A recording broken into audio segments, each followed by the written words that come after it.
do not have a lot of talks about algorithms, but then this community is like as it is. So this is, I will be talking about a recent result, which is a joint work with Golnas here and Charita Tupsulu. I wonder whether you know this.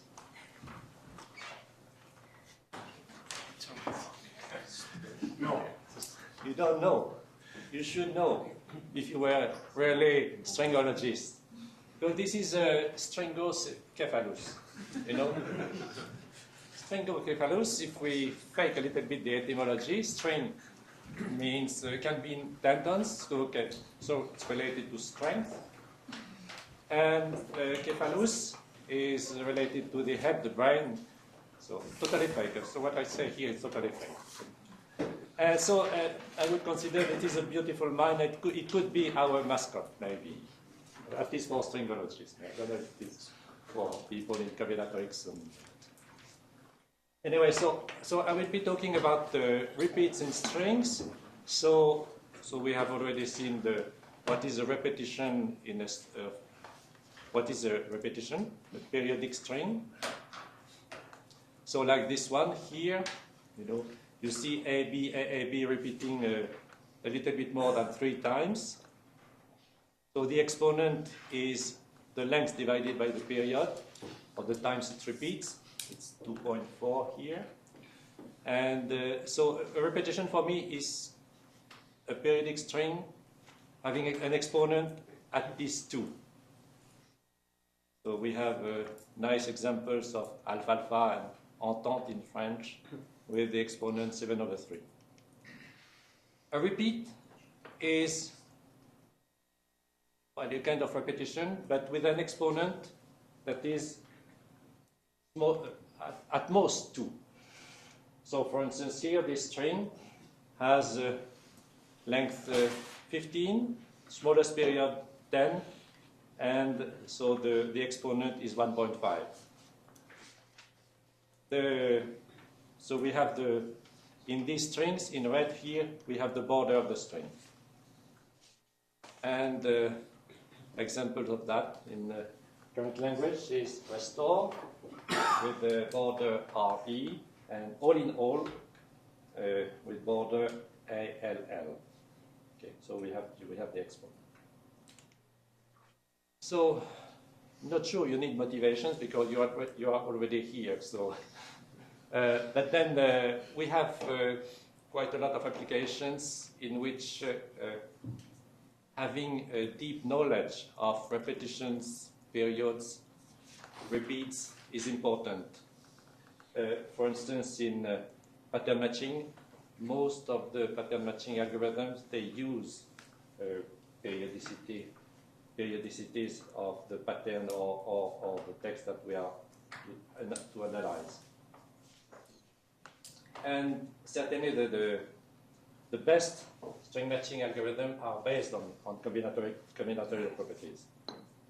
But also text compression uses a lot of this stuff, also because it uses also string matching algorithms. And well, for the analysis of molecular sequences, it's a little bit different because I'm not sure, well, sometimes we like to say that combinatorics on words is important, but I'm not sure it's totally true because it is, you know, we do not have exact phenomena. So the patterns, when we match patterns, it's not exactly. So still we can use some tricks we use to design algorithms, but they are in a different field in some sense. Analysis of music is also another application domain. So today we'd like to discuss the point of finding the maximal exponent of factors in a string.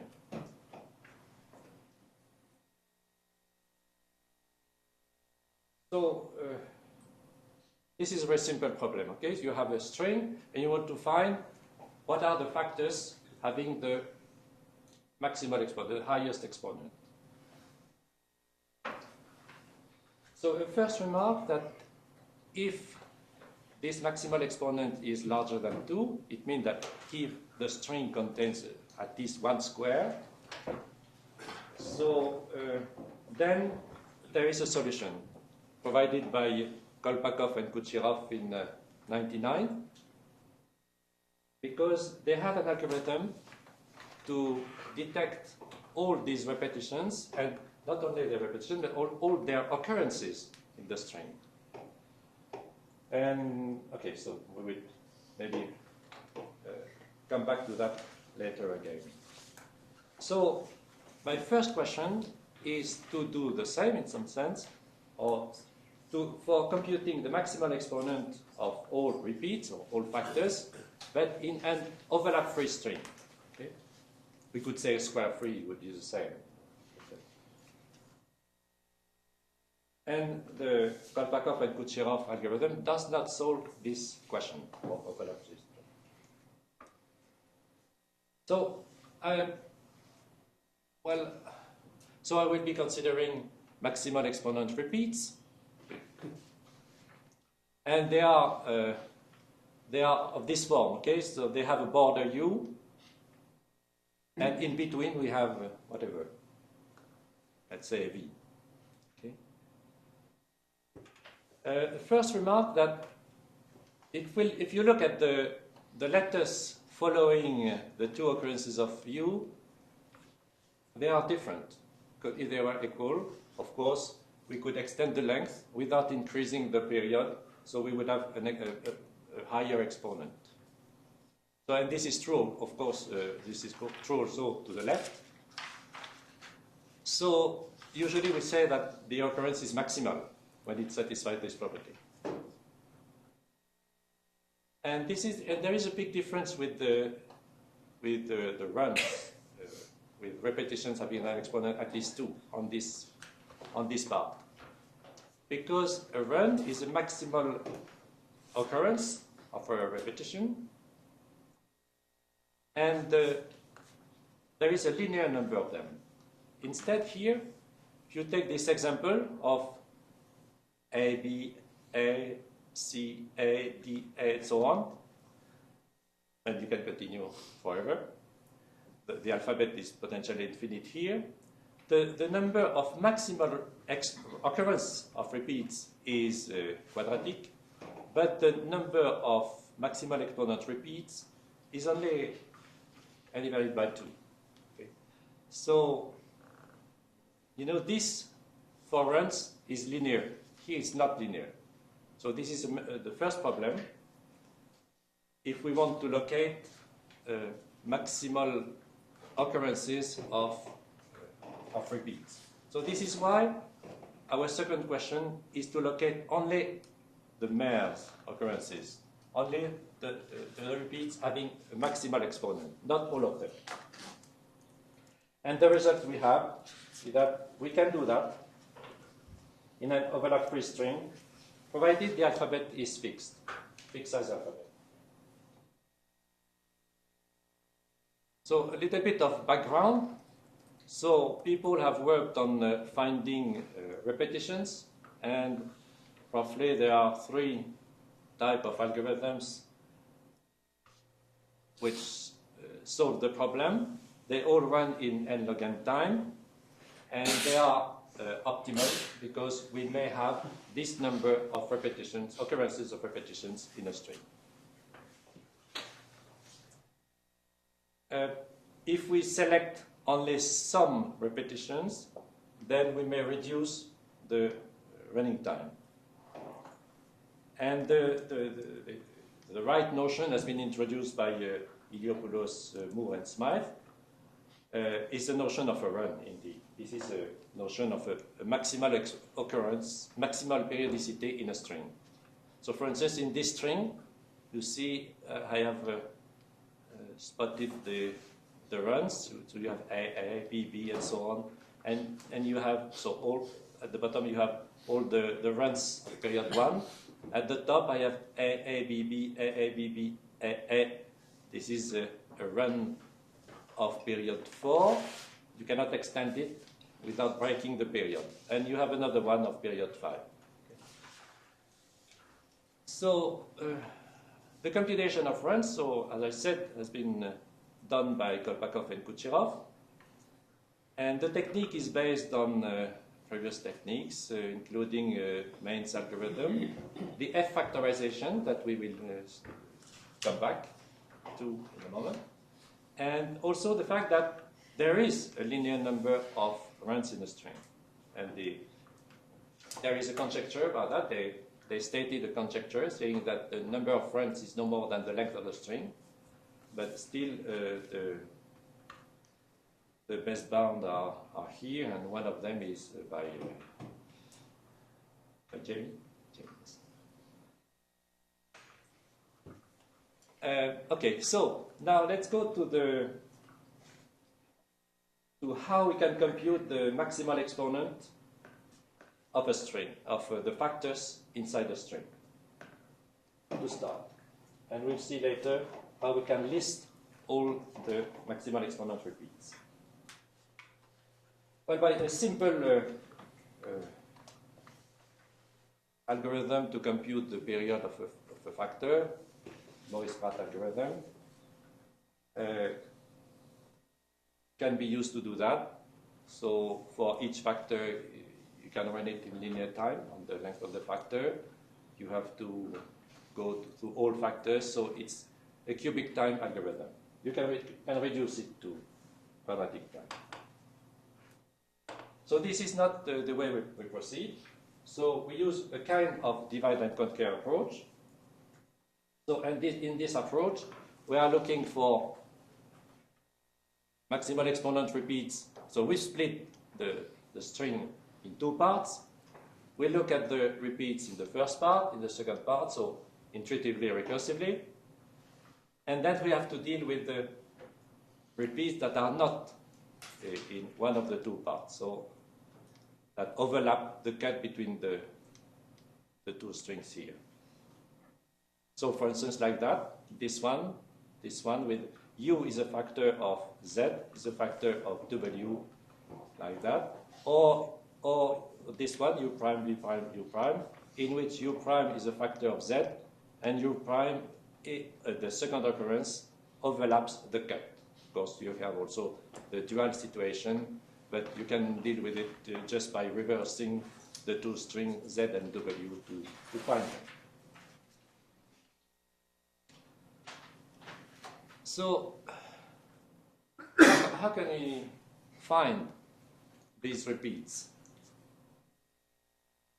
We will use a big machinery, namely the suffix automaton of one of the string, z, because this automaton can be used as a pattern matching machine to locate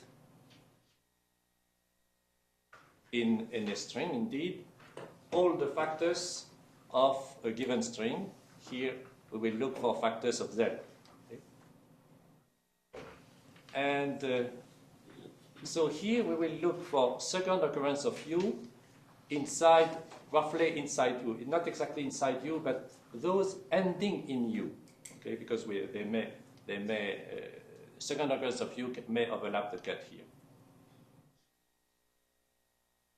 And the suffix automaton provides for each position j on the second string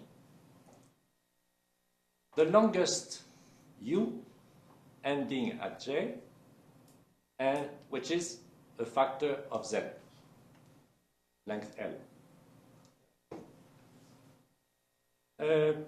Also with the automaton, so we will be u is will be the label of a path from the initial state to some state q in the automaton here, and we can associate some more information on states to be able to compute the exponent of the repeat that we have.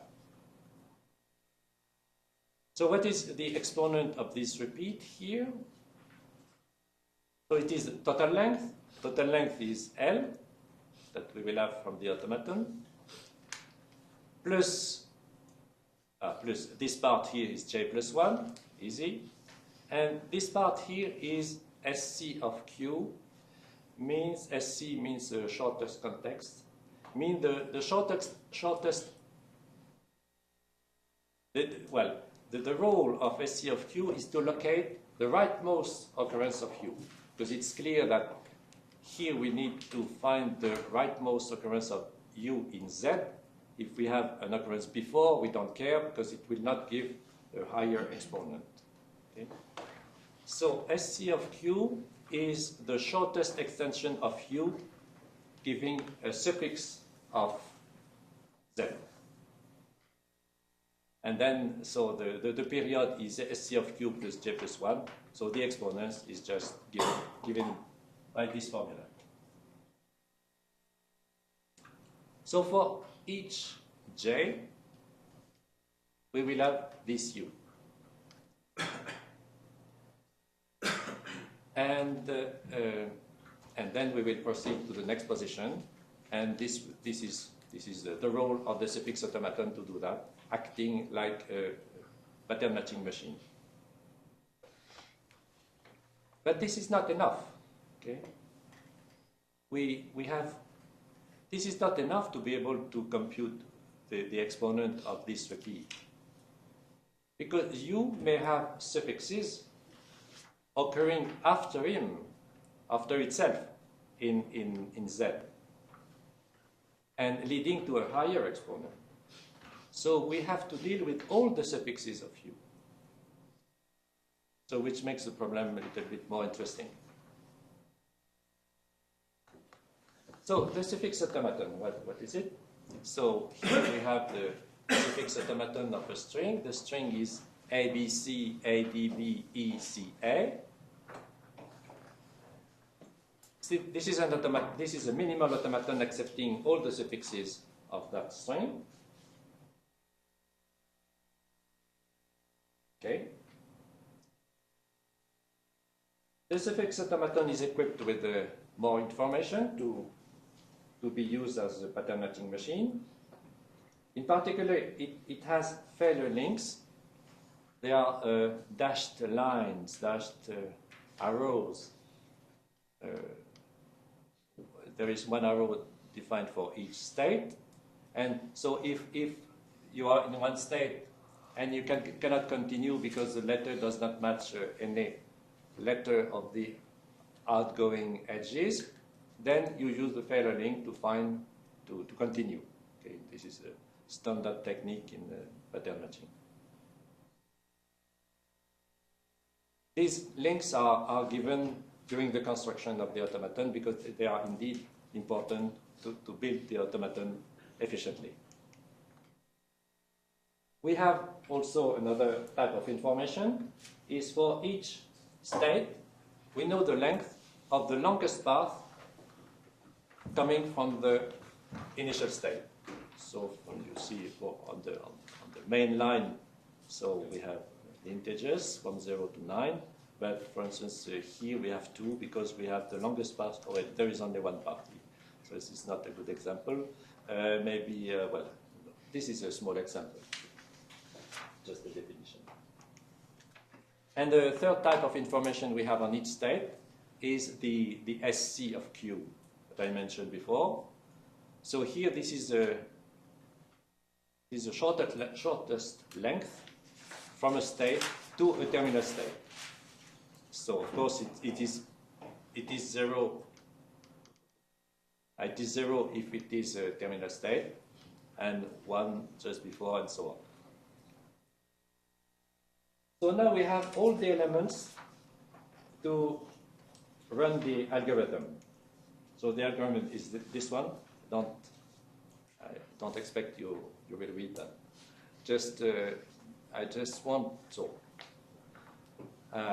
Trust me, the algorithm works. Okay, so there is a proof of it. Now, the point is, what I want to show you is why it runs in linear time on the fixed size alphabet, which is not obvious because you see, you have a loop from line 4 to line 14, but inside this loop, so this loop is indexed by J is the position on W, okay?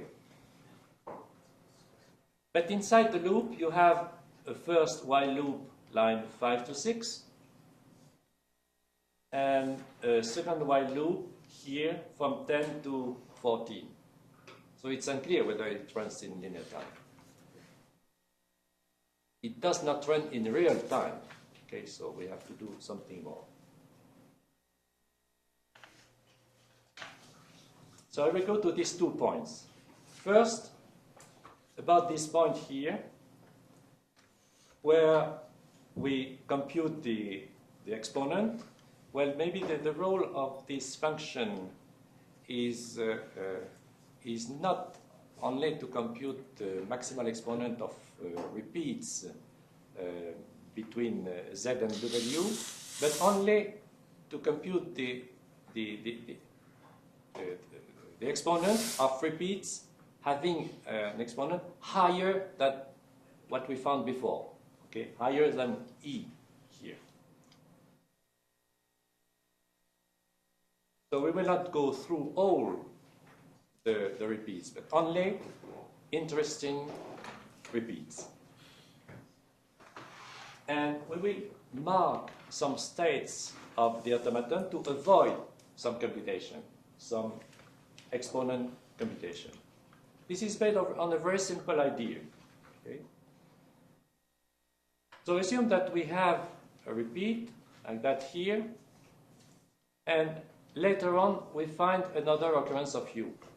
Okay, so we don't need to, we can get rid of this occurrence. It will not induce a higher exponent. Okay.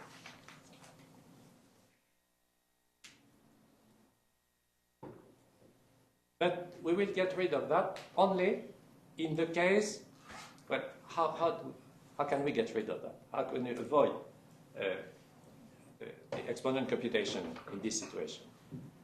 We will mark the state accordingly.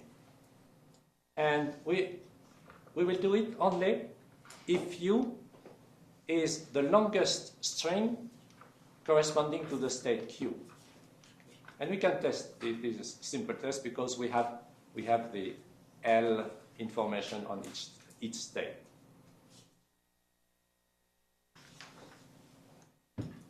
So if we meet a repeat at position j, and u is the longest, and position j we are in some state q. If u is the longest string leading to state q, then we mark the state, and if we come back to that state before, we do no more exponent computation. Okay? Because not only the simple argument I said works for u, but it works also for all its suffixes. So we mark the state, and there is a property of the suffix automaton. Then the fact that u is the longest string leading to q, this property is met each time we go through a failure link. So it means that in the algorithm here,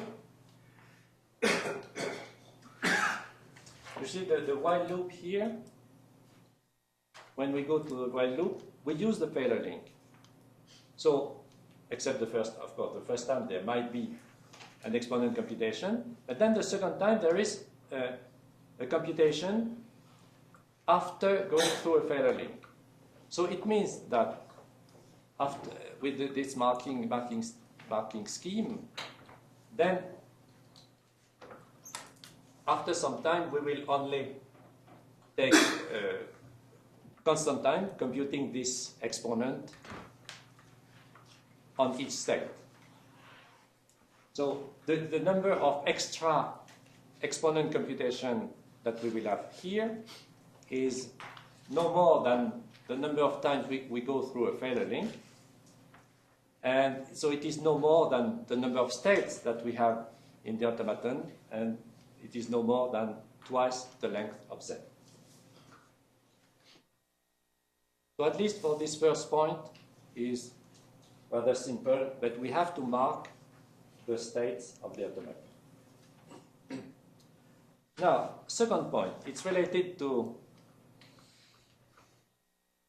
the values of J that we are considering. Indeed, we do not need to go through the entire string W. We can just process a prefix of it, prefix of some length, and this length can be computed. J needs not be larger than this value. This is, you know, the highest. Well, this is with J having this value gives the only possibility to have a higher exponent, including the entire Z. If you have a shorter border, you will have a shorter length. Okay, this is proportional. So the largest value of J that we have to proceed to consider is this one. E is the current exponent that we have. It is an input of the function. And then if the initial string that we have split in two parts is large enough, so we have the repetitive threshold of the alphabet, and then it means that J needs not be larger than this value.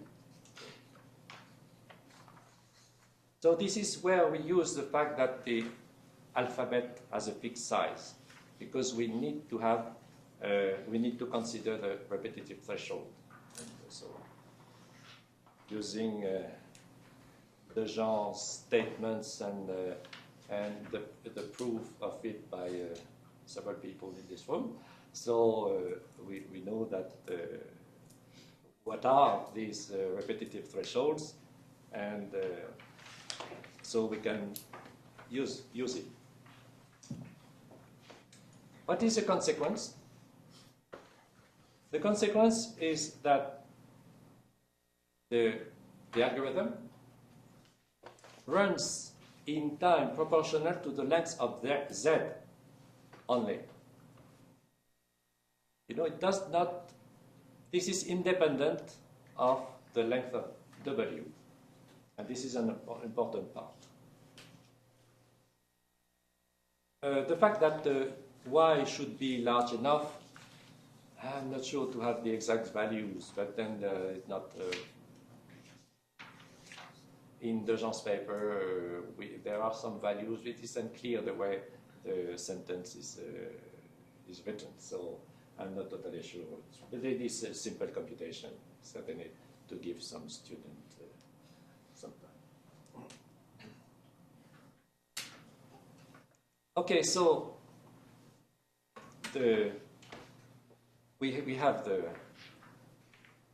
we know how to find the some maximal exponents when we concatenate two strings. So the idea would be to have a balanced divide and conquer, but this would run in O of n log n time. So we want to squeeze the log n, shave off the log n. And this is where we use another standard trick, the F factorization of the initial string. What is it? So this is a type of factorization that is used for data compression. It's a type of Ziff-Lempel factorization used for text compression. So we decompose the string into what is called phrases.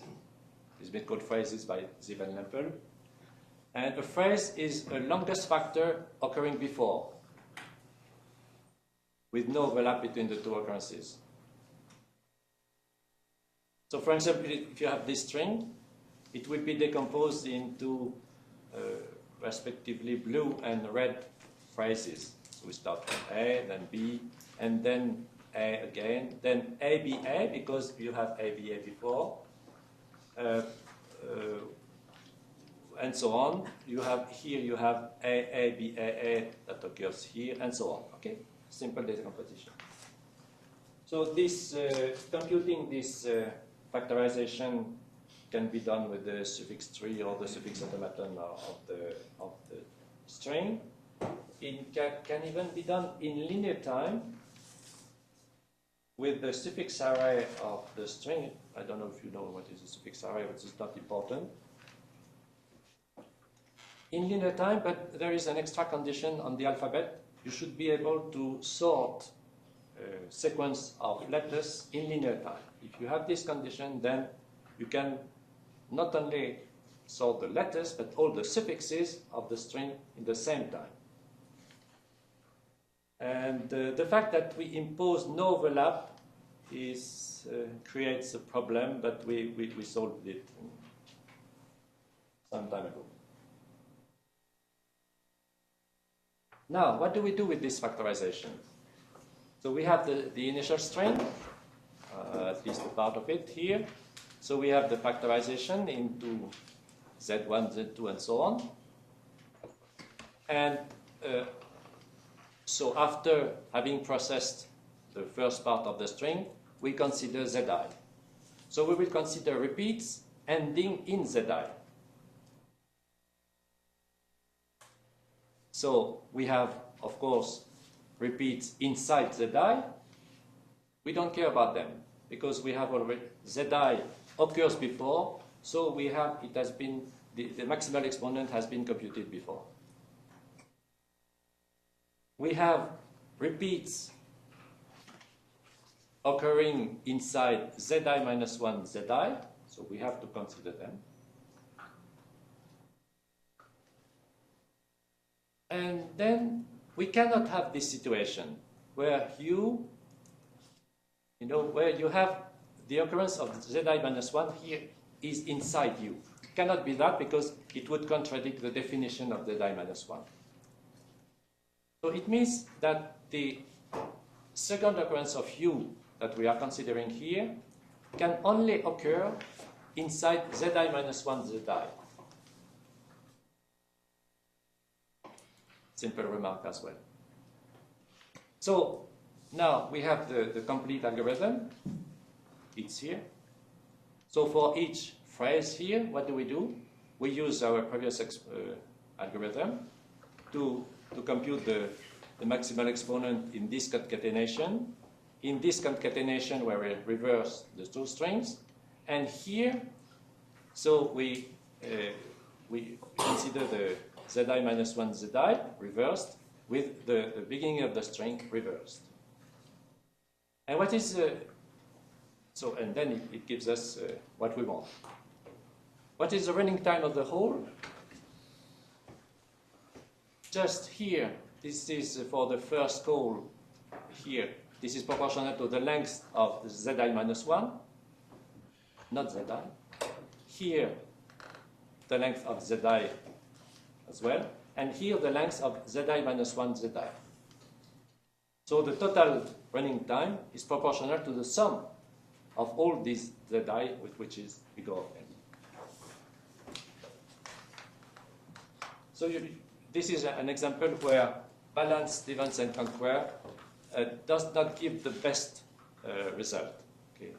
It is a totally unbalanced divide and conquer, and this is how we can get linear time.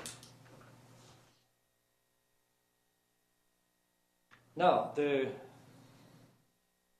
second part is how we can list all the maximal exponent repeats.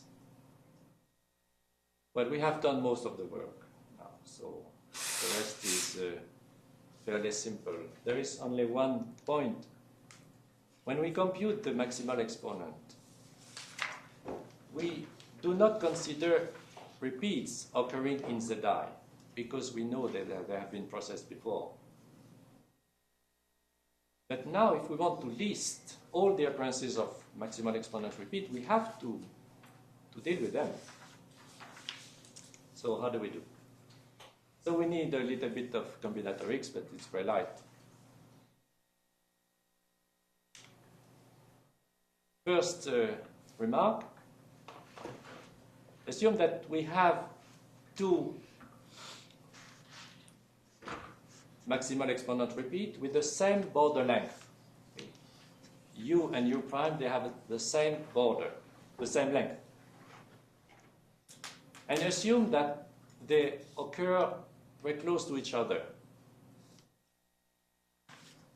Then we have a contradiction, because you know this letter inside U prime here will follow U, and we will have exactly the same here, okay, following the second occurrence of U. So this is not a maximal occurrence of a repeat, so this is not a mare, this is not a maximal exponent repeat. So there is a contradiction.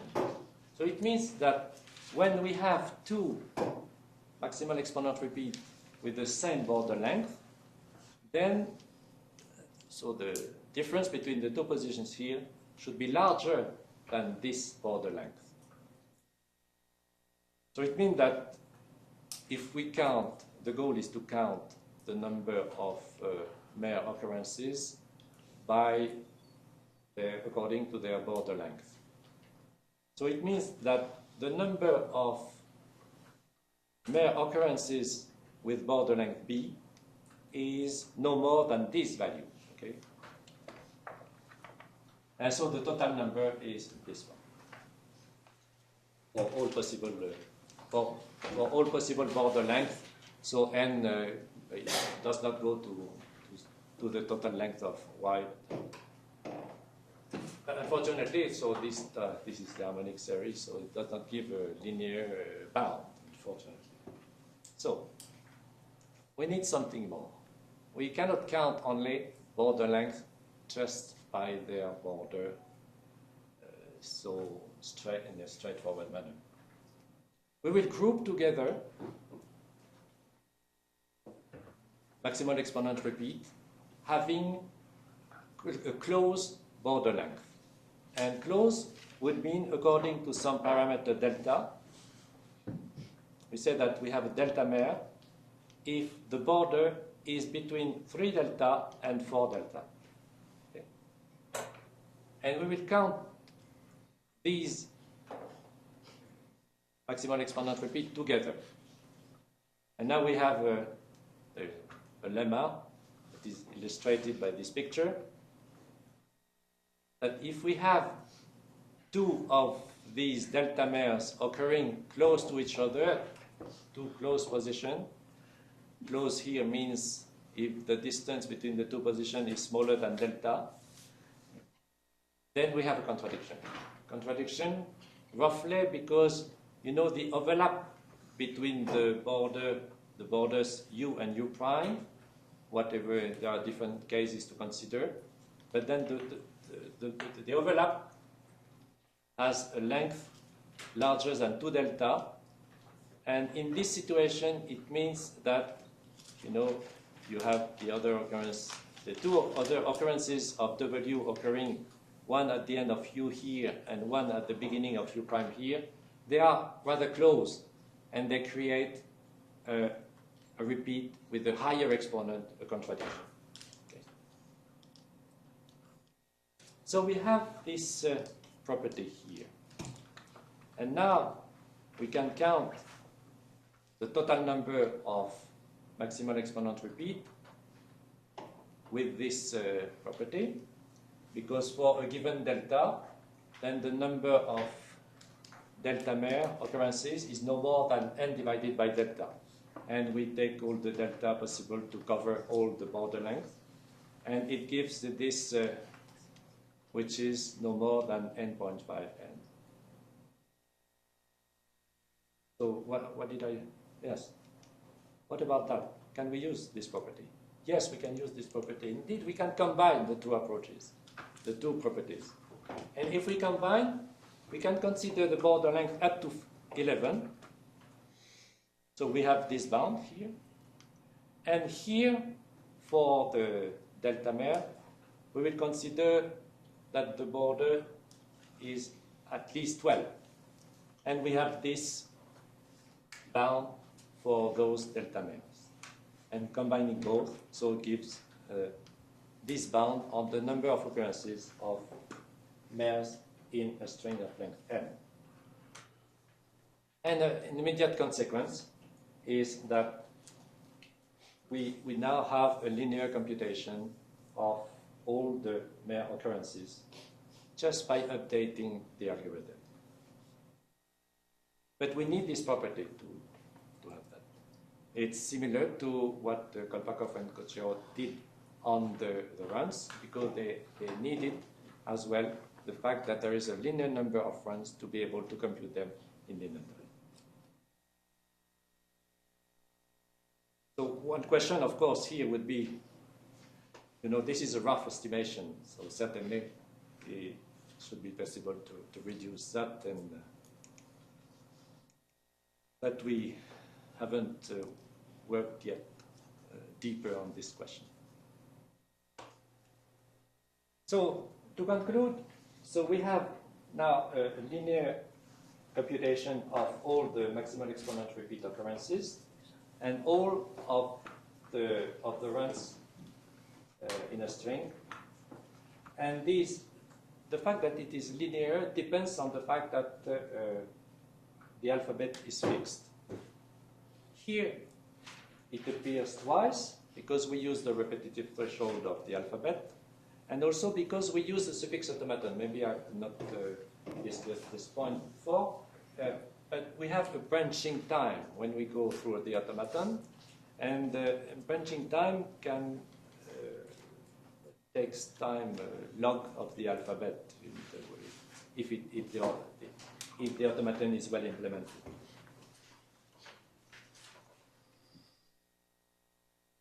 So one question would be, can we relax? Can we do that on any type, any alphabet, any size? So, and this is a traditional question that we have. Can we do the computation in the comparison model? Comparison model means that we allow only equal and unequal comparison between letters. Well, if we want to have an optimal algorithm in the comparison model, certainly we cannot expect something better than big O of n log n, because just testing in this model if a string has a square takes big O of n log n time, optimally. So we cannot do better because we can test if a string has a square with these algorithms.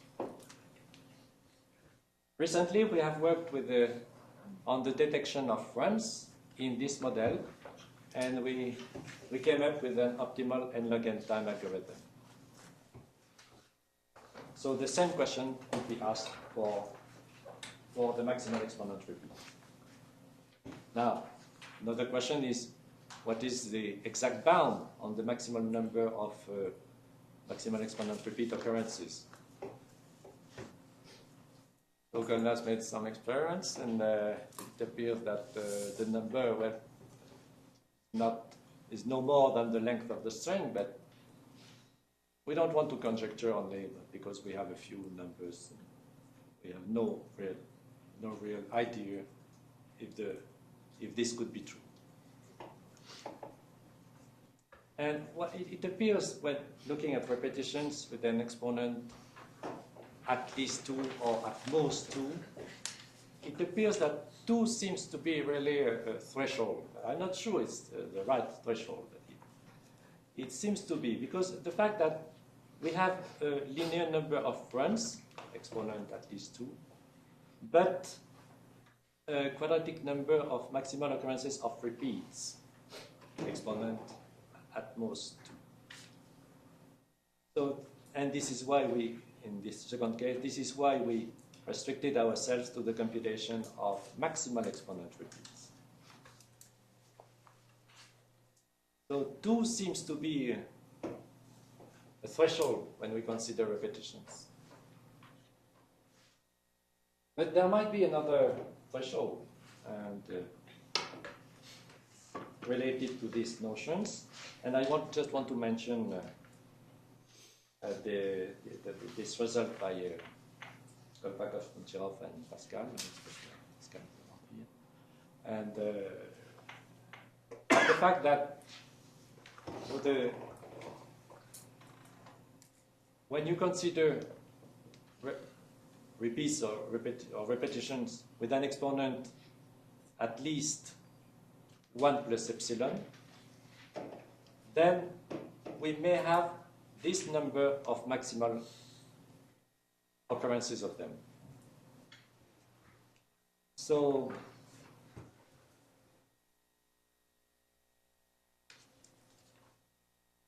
you know, maybe we have to introduce more conditions, especially on the repeats, to be able to reduce their number and to be able to come up eventually with a linear time algorithm. Thank you.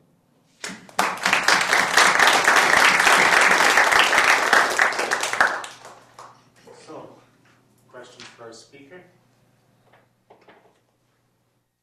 One here. Jeff has one.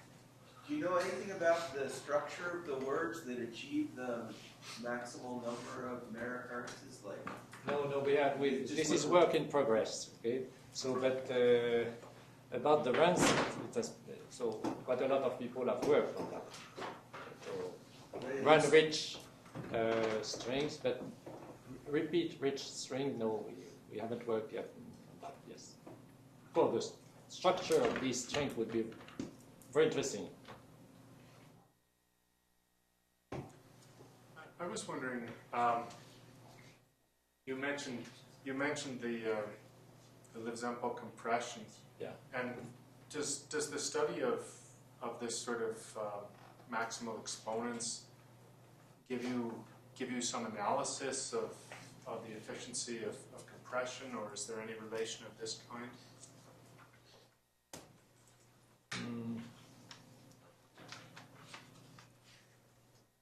Because, you know, this is typically what is used in Ziegler-Lampel technique. The fact that you have some segment occurring before and you take care of that. Yes, but I don't know yet. I don't know.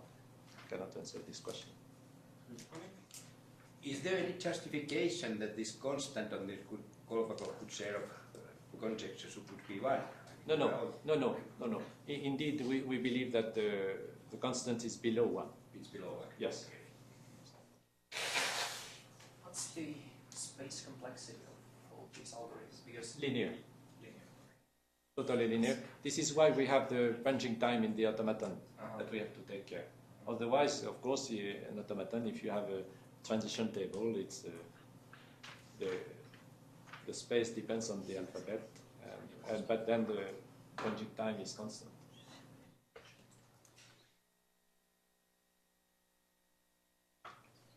All right, well, if there are no more questions, let's thank our speaker again.